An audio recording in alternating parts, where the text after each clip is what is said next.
Could you believe that an orca, typically a master of the sea, could find itself stranded on land crying out for help? This orca cried and whined for her pod to come to get her when she got stuck on the sharp rocks. Her family couldn't help her, but rescuers did amazing things.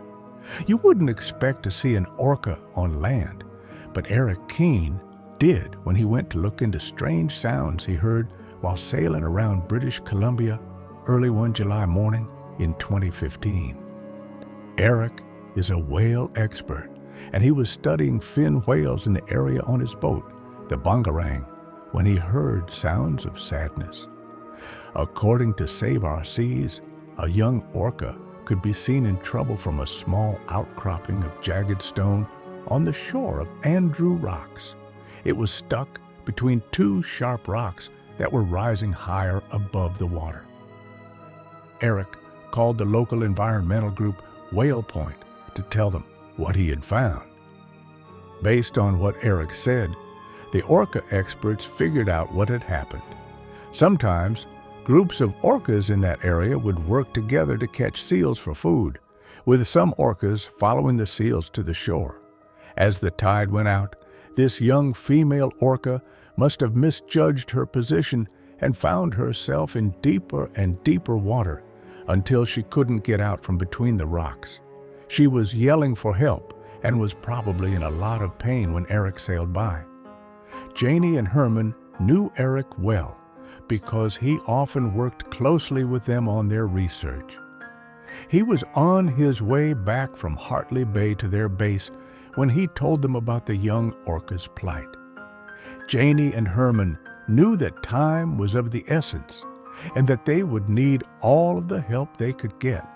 So as they sped north to join Eric in the squally channel, they also called Gitka's guardians at Hartley Bay and Fisheries and Oceans Canada, DFO, both marine organizations, to let them know about the young orca's desperate situation.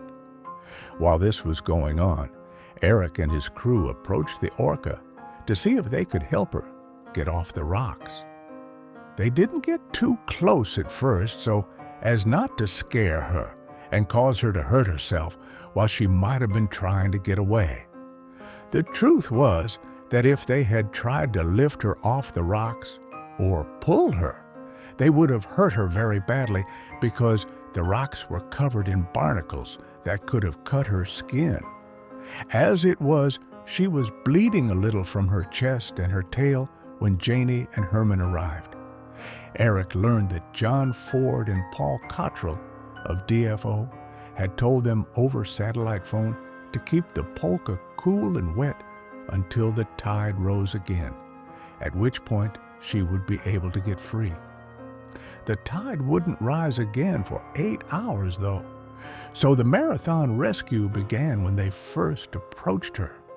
The orca was worried about what they were trying to do. Being trapped, in pain, and surrounded by people must have been very scary for a young killer whale. Her breathing was quick and shallow, and gravity was making it harder for her. Eric cleverly put together a makeshift water pump out of a hose and some duct tape and went to the back of the island to work the pump for Herman, who used the hose to soak the orca in cool seawater. As they worked, they put sheets of seawater along the length of the orca's body to keep her cool. The rescuers noticed that the orca's cries were quieting down and her breathing was becoming calmer. It seemed the humans had won the orca's trust, as they were the ones comforting her while her own family could only stay in the waters nearby, and called to her. The rescuers took turns to pump the seawater over the young orca and to replace the sheets covering her with freshly sea-dipped cooler sheets.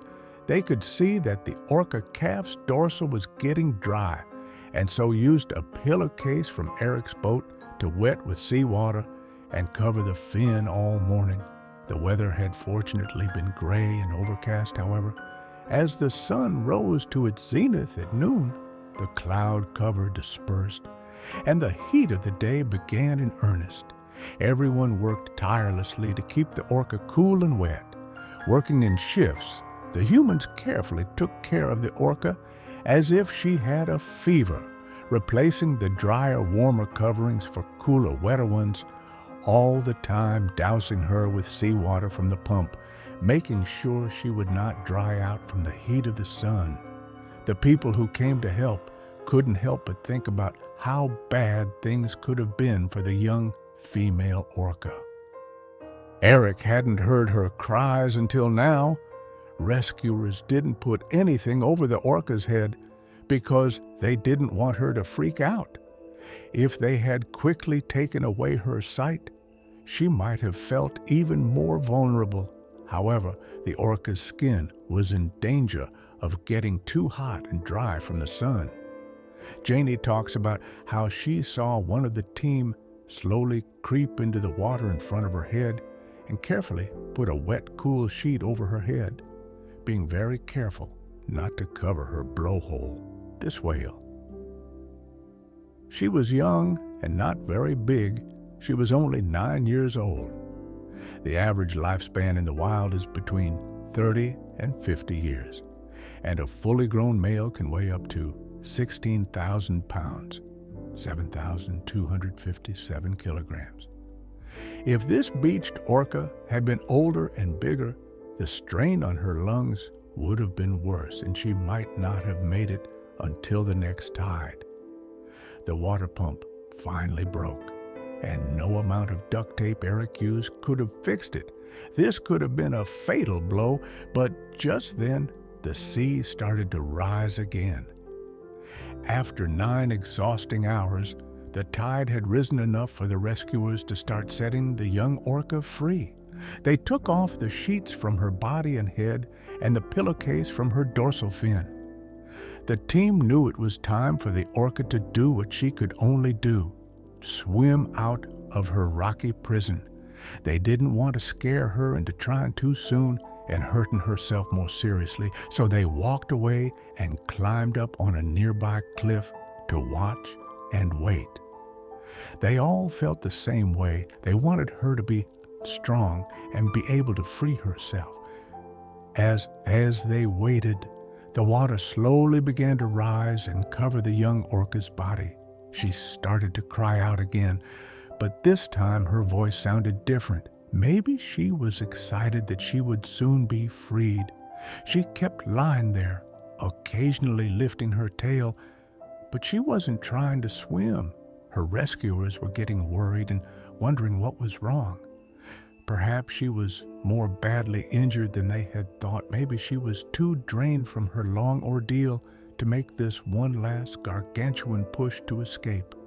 They realized then that they only needed to trust the orca calf's natural instincts by moving her tail. She had been testing the depth of the water, and when she knew that it was safe and that she would not risk harm, she suddenly struck out in 2 huge thrusts.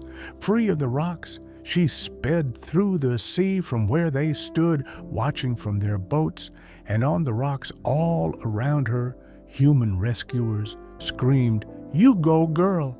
and cheered in exhilaration and relief. They had done it. It had taken more than 9 hours of hard work and tender care, but they had managed to keep the young orca alive and well until she could return to her pod. Once more, Eric had placed a hydrophone into the water and was able to play the rescue as the orca's song as she vocalized over and over, calling for a response from her family.